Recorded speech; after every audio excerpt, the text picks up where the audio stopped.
Hello, welcome to the Comic Book Commentary. I'm Bo Leidig, and this week we're going to be talking about what is technically the next issue of Spawn, but wasn't really the next issue of Spawn when it was originally printed because of a whole lot of mistakes that were made on different levels.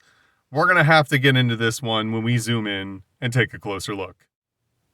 First published in October of 1994, those of you who watch my videos that are a little bit more astute may be asking yourselves, wait a minute, Bo, wasn't issue 18 published in February of 1994? And the answer to that question is yes, it absolutely was.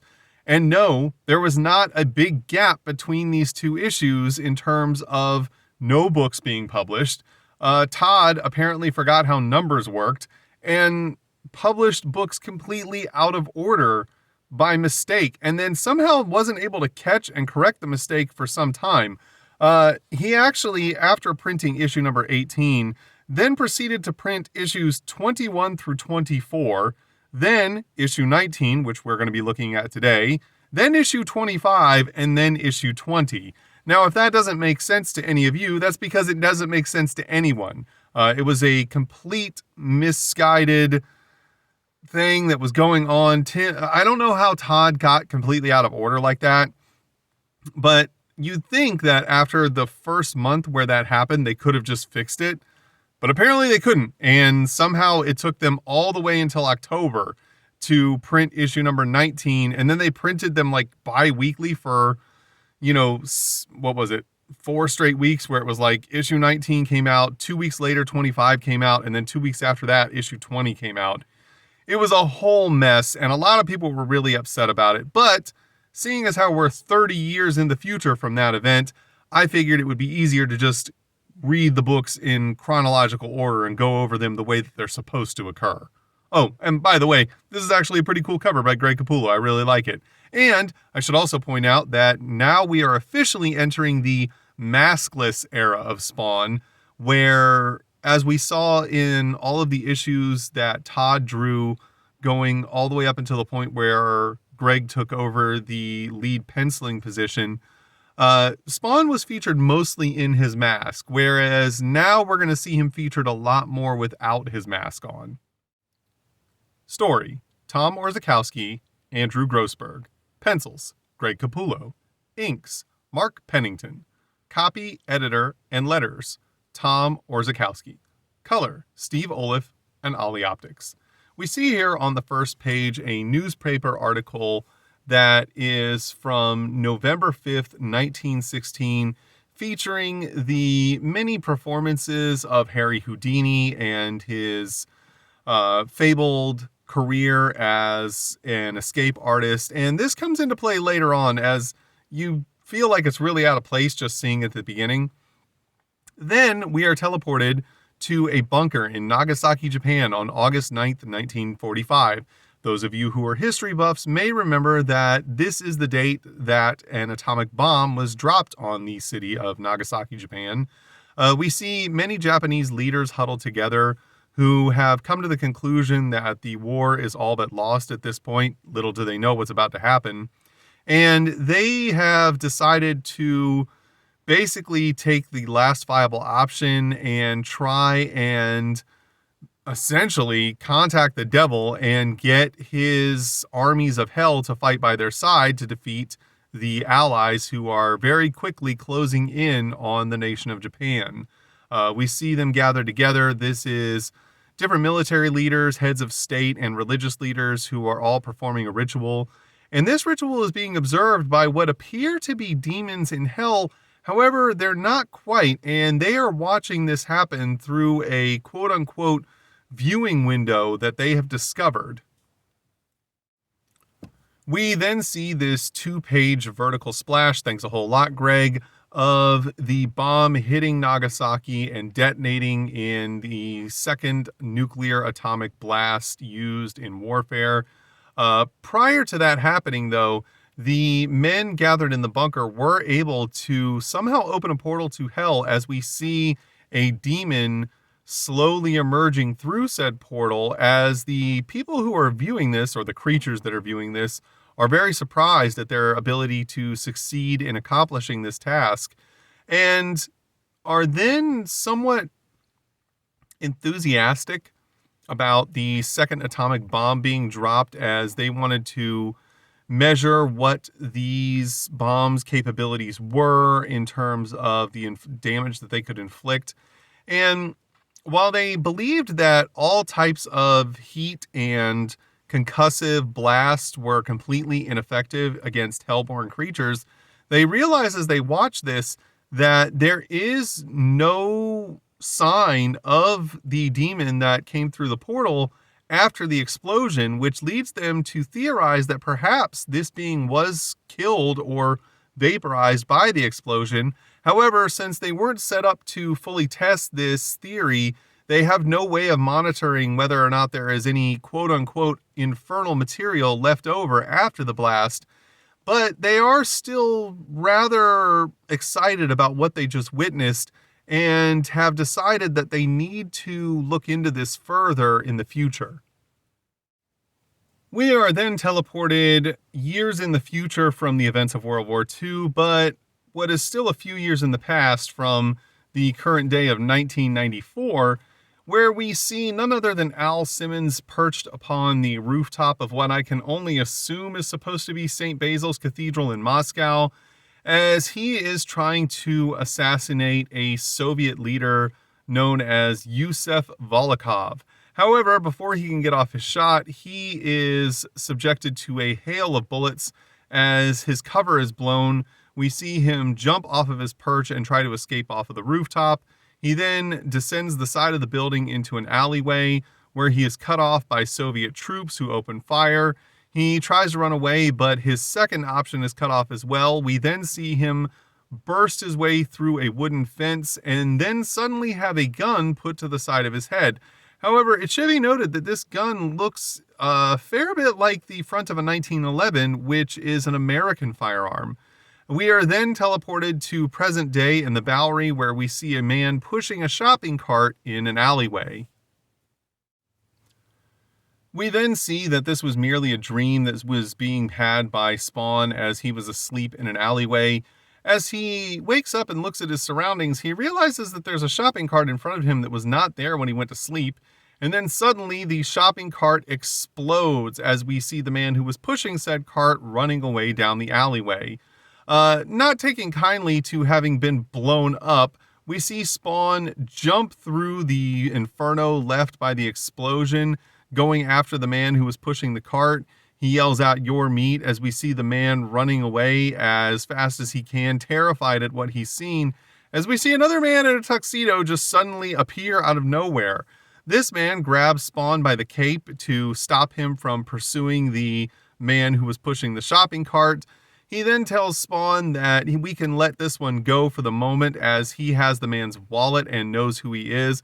Spawn, however, is very angry and wants to catch the guy who blew him up, but as I stated, this man in the tuxedo has other plans. Presumably the next day, we are teleported to another part of New York City, Little Ukraine, which is sandwiched between Central Park West and Harlem, where we see a blue, and I'd like to point out that the car is depicted as blue in this panel, driving down the road in Little Ukraine. It is being driven by this man, Porsche McNeil, as he is being observed by some other men who are sitting around a table outside of a cafe. They're speaking in Ukrainian and are not too happy with this youngster, as he's in his early 20s, but has decided to leave his home and get a job downtown working for an electronics store, and they believe that he's lazy and that he should be here taking care of his mother the way that they did. But then they chastise him, saying that this is what happens when you have children with people outside of the neighborhood, essentially illustrating that they're somewhat disgusted that he's not full-blooded Ukrainian. One of the men, however, decides that, at least he has a decent job, as he just tells the other men that he has to leave to get to his job at the airport. Meanwhile, we see once again the newscast, as again, it's not been told to Todd that he's not allowed to use the CNN logo or the E Entertainment logo quite yet, as they report on a group of Ukrainian and Russian scientists who have landed to have a discussion with American scientists about atomic sciences. This, of course, is happening very soon after the collapse of the Soviet Union and is once again further illustrating what is believed to be the end of the Cold War. There is one funny joke, however, by the guy who works for the E Network, as he's essentially just chastising the men for their poor attire and states that they need to learn a word in English, that word being Armani, which is an Italian name. I thought that was an amusing joke. And then, of course, our old friend Thurston Burns giving his hot take, basically stating that there's no reason for these men to be here when the economy of their own country is about to collapse, and there's no reason for them to be going over all these atomic sciences with bombs that are never going to get used now, and just being his typical firebrand, once again working for another network, as he is always working for a different network. And one has to ask themselves, how many networks are in New York City? We're then teleported to the airport. We don't know if this is JFK or LaGuardia. We see the man that we saw earlier in Little Ukraine. His name is Andrei Zelenko, and he works as a baggage handler at the airport and has been working here ever since he got to America after defecting from the former USSR. He is here looking at the luggage as it comes in, realizing that he knows who this belongs to, as he has been contacted by an old friend of his from back in the Ukraine who needs him to do a favor. He then sees a very sturdy case as it comes off the plane and decides that this is his time to pay back this favor to his old friend, as we see him place an inspected by United States Customs sticker on this specific case before it is loaded onto a van, as he's being watched by what appear to be former KGB agents. Meanwhile, later that night, outside of Columbia University, where the talks were taking place between all of these atomic scientists, we see that the men who were engaged in these talks from the former USSR have left and decided that they want to indulge in some true American entertainment and have an evening at a strip club, as they go inside making jokes about what a shame it is that the knowledge they possess will never be put to use now, and that, what's the point in knowing how to destroy the world if you're never going to do it, which is a really dark way to look at things. But then again, these men are coming from the former Soviet bloc and probably have a more reserved and strict sense of humor than most people would. As the night progresses, we see the men are under the watchful eye of some former KGB agents as they continue to speak very loudly about their knowledge and potentially working with people like Israel or the likes of Muammar Gaddafi. And this catches the ear of one of the agents, who goes to call this in to one of his superiors. The other agent, though, who's supposed to be keeping an eye on the men, however, gets distracted when one of the women dancing on stage takes off her panties and puts it on his face. The scientists realize that this is their opportunity to ditch their tails as they run out one of the side exits. As the man who was on the phone returns, he realizes that all of the scientists are gone and chastises his associate and says that, he had one job and he couldn't even do that. As we see the scientists running out to get into a cab, we see one of the men go off on his own. This man is Yusef, as we saw earlier on that Al Simmons was trying to assassinate him in what assumedly would have been the late 80s, I'm guessing. He gets into his own cab and decides to head off to Little Ukraine. Meanwhile, we are then teleported to a place called the Overlap, which is a spot that exists in its own dimensional space, and it's inhabited by creatures and flora and fauna from all over different realities and galaxies, who essentially can exist here outside of time and just create different experiments and operate in a place that is not bound by the physical laws of reality. As we see a large contingency of them are gathered around this oddly shaped table, and they're having a meeting in discussing something that they plan on experimenting on in the near future. We then see standing behind the podium is one of the creatures that we saw earlier that was observing the Japanese men who opened a portal to hell. He is stating to all of the creatures sitting around the table that they have finally been able to create the circumstances needed for an experiment where they can measure the effects of an atomic bomb on a hellborn creature. He states that they are about to detonate an atomic bomb by implanting this desire into an earth being. This most certainly is Yusef. And that they're going to have a hellborn creature, which will be Spawn. Although Spawn's not really hellborn, he's just a human that was then given hellborn powers and then sent back to Earth. So I don't know if this is technically going to give them the results that they want. He is being led into the blast radius by none other than Harry Houdini, who is an interdimensional wizard in the Spawn universe. And you might be thinking to yourself, hey, that doesn't make sense. And you're right, it technically doesn't, but they try to do this anyway, and they do give kind of an explanation as for how it's possible. But anyway, they apparently have no love for Harry and find him quite annoying and are planning to kill him in the explosion as well.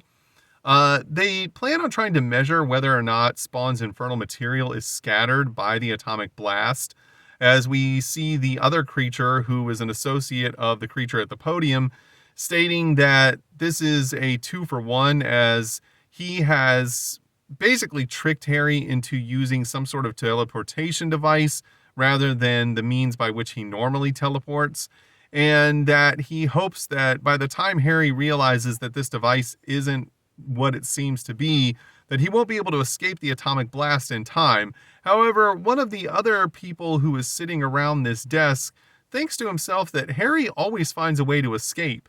Meanwhile, back in Little Ukraine, we see Yusef exiting the taxi as he walks up a staircase, walking right past Portia as he is leaving his mother's apartment, and asks him if Andrei Zelenko lives here.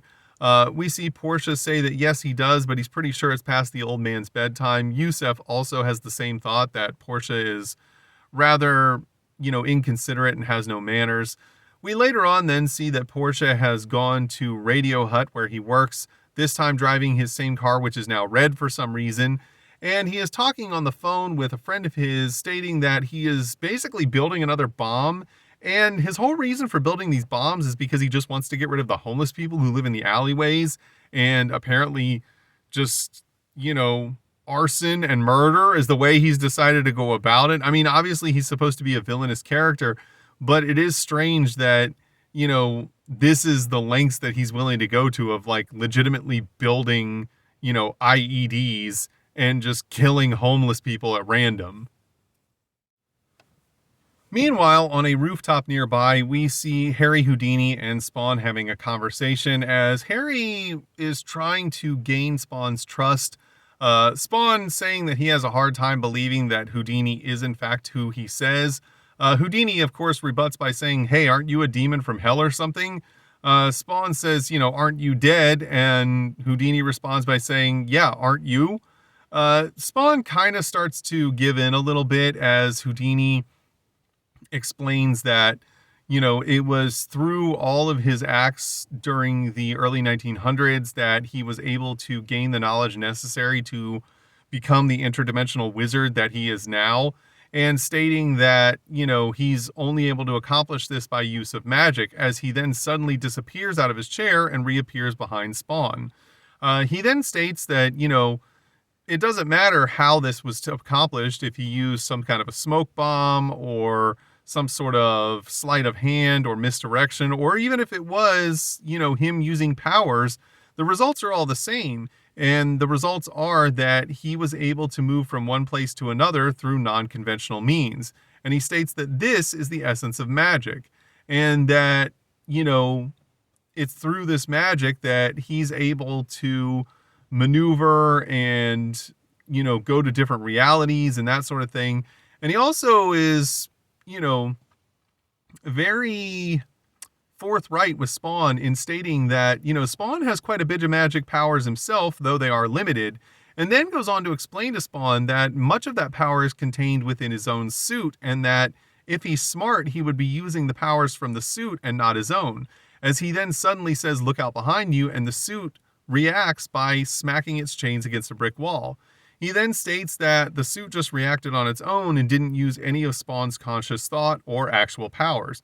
He then creates this weird cartoon bomb out of thin air and gives it to Spawn when suddenly the cape reaches out, wraps around the bomb, and puts out the fuse to eliminate the perceived threat.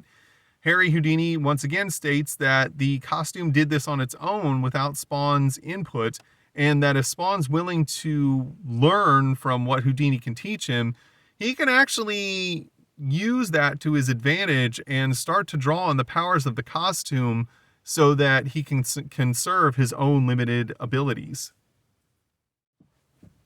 Houdini then explains to Spawn that one of his greatest abilities is manifestation, and his ability to create things out of seemingly nothing, which we've seen Spawn do in an earlier issue when Cagliostro had Spawn create a case of Ripple wine for him. Houdini then tells Spawn that he needs to concentrate on something that he wants to create. In this case, he tells him to concentrate on a marble because it's something small and easily, thought of in his own mind. He says picture its shape and weight and tells him to be certain as he creates it. However, Spawn accidentally creates a bust of a woman instead. Houdini makes the joke that, wow, you almost did it, and tells him that he needs to try again when they are interrupted by a group of thugs who just, for some reason, come up to the top of this building as... I don't even know why. Like, what are these guys doing? If they're out looking to commit acts of crime and violence, this isn't really the place that you would normally look. However, they believe they've scored a jackpot as the leader, Smokey, tells two of the other men, Brains and Divvy, that the three of them are going to go after the rich guy in the tux, and they tell their large friend Link to go after the other guy and take care of him. However, Spawn has no trouble dealing with Link as he scoffs at his name and tells Link to meet his friend Chain, as we see him smack Link in the chin and then hit him in the gut, taking him out. Houdini, meanwhile, uses his magic to subdue the other three and states that their names shall be their undoing, as we see Brain's brain actually fall out. Smokey burst into a poof of smoke, and Divvy literally split in half. Spawn is rather surprised by the ferocity with which Houdini dispatched the other three men, as he states, hey, you just killed all those guys. However, Houdini states that this was merely an illusion that was based on the three men's ridiculous names and that they are in fact okay, as we see them all tied up together on another portion of the roof. He then states that Spawn was the one who was truly brutal, as we see Link down on the ground wallowing in pain. He then states that he has a proposition for Spawn, as he wants to take him to the conference with the atomic scientist, as he holds up 2 tickets. He then states that Spawn's going to have to be a little less conspicuous, as he hands him a driver's hat and some keys and tells him to subdue his costume and make it a little bit less obvious that he's got this giant cloak on, and then asks him if he's ever driven a Rolls Royce. Meanwhile, in the alleyway below, we see Porsche planting another bomb, or Porsche planting another improvised explosive, as he plans on detonating it to probably kill some more homeless people. We then see Houdini flick his wrist and a Rolls Royce appear out of thin air, when suddenly the interruption of a huge explosion happens. Spawn and Houdini look over the side of the building, and Spawn realizes it's the kid from earlier, as he leaps into action, wanting to go after the kid and stop him. Houdini's right behind him as the two of them jump into the car, and Spawn decides to turn on the key and hit the gas, as Houdini tells him to just drive. Meanwhile, in Queens, we are teleported to the home of Terry Fitzgerald and Wanda Blake, as they are asleep around 5 a.m. on Sunday morning, and Terry is awoken by a ringing phone. He sits up and answers the phone to find that he is being contacted by one of his associates at the CIA, who states that he has to come in immediately because one of the scientists is missing, and they believe that this scientist may possess an atomic device and is trying to detonate it. Terry states that this is something that he doesn't get paid for, but realizes that he doesn't have a choice in the matter as he gets up out of bed and gives Wanda some story about how, he's got to work overtime before work and that she can go back to bed. But then she realizes as she, wipes the fog out of her mind that he just said atomic device as the story ends. And atomic device is in fact the title of the next issue. On the next page, Todd gives a little bit of an instruction manual on what the release date for the next couple of issues is going to be and how you're supposed to read everything to make it all make sense. And then states at the bottom that all of this happened because Todd can't count. As we see a caricature of Todd looking somewhat confused as he tries to get the numbers right in his head as he's drawing with a cluttered mess around his desk. We see Spawn over his shoulder calling him a buffoon. So at least Todd had a sense of humor about the mistake that he had made and, was willing to, poke fun at himself for having made such a blunder. The next page, we see image info. It's the standard fare of upcoming books and a little bit of a blurb about what's going on at Image Comics. Nothing special to read here. On the next page, we get a 2-page advertisement for Todd Toys and the first wave of Spawn action figures, where we have Spawn, Medieval Spawn, and Violator. And in fact, I actually have that exact little Violator figure. He has no points of articulation, which, counts him more of a statue, I guess, than a action figure. And also, given the questionable quality control of Todd's early action figures, him having no points of articulation is probably better than him having multiple points of articulation. We then get into the spawning ground, several letters this issue, some of which talking about how they were upset that Todd was starting a toy line because they felt that Todd was going to basically make Spawn more like Kitty because of trying to market the toys. However, this of course was not the case. And also asking that he never make a cartoon because they believed that, if he made a cartoon, it would be, the downfall of the comic and that the cartoon would never be able to capture the essence of the comic due to, television regulations and, network executives getting involved. However, they did not consider the fact that Todd would put his cartoon on HBO, which would give him the ability to do a lot of things that would have never gotten by on network television and make one of the probably grittiest of, superhero cartoons up until recent memory. You could probably say that Invincible is probably similar in its tone and level of violence. But at the time, you got to remember, this is back in the 90s. There was nothing else like the Spawn cartoon in terms of just how over the top it was. The closest you would have gotten would have been like the Heavy Metal movie at that time. But overall, it was just that, and, people complaining about how he had made the mistake of releasing the issues in the wrong order, which he does apologize for and states that, he'll make sure it doesn't happen again, but that it should have never happened in the first place. So at least he was willing to, own the mistake. We then get what are presumably 2 reader-submitted pieces of artwork. This one with Spawn, having a bunch of thorns all over him and his face stitched together, which comes from a later issue that doesn't technically make sense yet if you haven't read that issue. And this one here, which is Spawn surrounded by a group of people who are trying to kill him. He's already ripped off one of their arms.